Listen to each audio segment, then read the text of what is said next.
Korupsi, perbuatan yang tercela tetapi telah menjadi budaya di negara kita. Berbicara tentang korupsi di Indonesia, maka tak bisa dilepaskan dari peran lembaga ICW atau Indonesia Corruption Watch. ICW ialah suatu lembaga nirlaba non-pemerintah yang berkomitmen dalam usaha memberantas korupsi melalui pemberdayaan masyarakat. Pada tahun 2021, lembaga tersebut membuat suatu standar penilaian terhadap kinerja aparat penegak hukum dalam memberantas tindakan korupsi selama 6 bulan pertama. Aparat penegak hukum itu diantaranya ialah kepolisian, kejaksaan, dan KPK. Hasil dari penilaian tersebut secara singkat ialah sebagai berikut. Yang pertama ialah kejaksaan.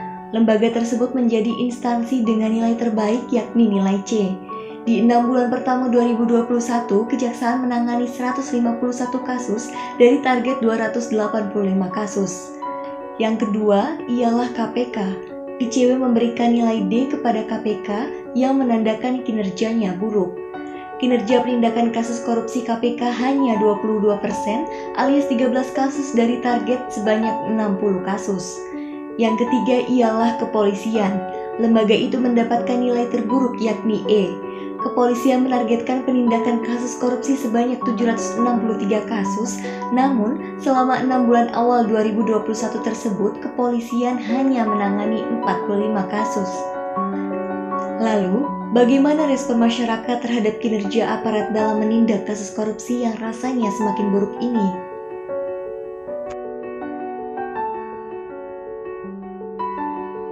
Tindakan di mana seseorang mengambil hak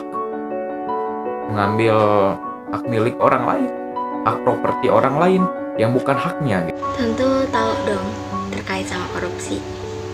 Itu penindakan yang menyeleweng, di mana ada penyelundupan atau pencurian uang atau barang yang bukan miliknya. Tentu tidak, karena udah jelas-jelas ya korupsi itu menggunakan hak orang lain. Enggak dong. Pastinya nggak setuju sih sama korupsi. Tentu saja tidak setuju dong. Ya masalah ada orang gitu yang menormalisasi tindakan korupsi. Hawa nafsu sih, lebih ke obsesi. Diri mereka sendiri yang tidak mensyukuri apa yang telah mereka dapat, selalu merasa kurang hingga akhirnya mereka mengambil hak orang lain. Karena ketidakpuasan manusia itu sendiri, makanya mereka melakukan korupsi kayak gitu. Karena adanya kesempatan untuk korupsi. Karena hukum tidak ketat gitu.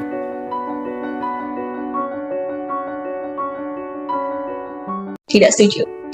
Karena kita lihat aja realitasnya, ada buktinya enggak gitu.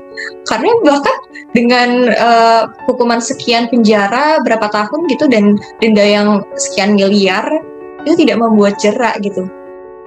Enggak, karena buktinya masih banyak koruptor yang berkeliaran. Hukumannya pun tidak setimpal dengan apa yang telah mereka perbuat. Segitu sebenarnya udah bener sih caranya. Misalkan mereka kayak pengen ngeberantas ya. Tapi kalau tanya udah cukup apa belum, kayaknya belum. Soalnya kayak masih banyak nih kasus-kasus yang belum terpecahkan dan bahkan masih banyak banget orang korupsi gitu. Sudah benar. Mereka memberantas korupsi, mereka memberantas kejahatan, tetapi belum cukup.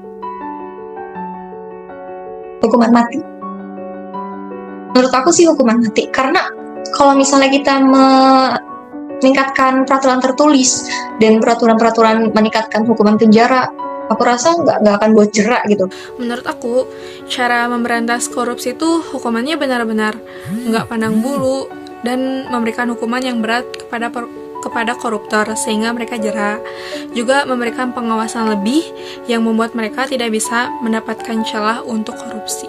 Dan dari diri sendiri ya, karena kan korupsi itu nggak selalu terus-menerus terkait sama uang ya. Ada korupsi waktu gitu kan, jadi dimulai dari diri sendiri.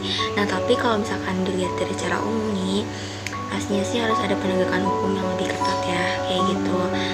Tugas lembaga pemberantas korupsi yang telah dibentuk oleh negara gitu. Dan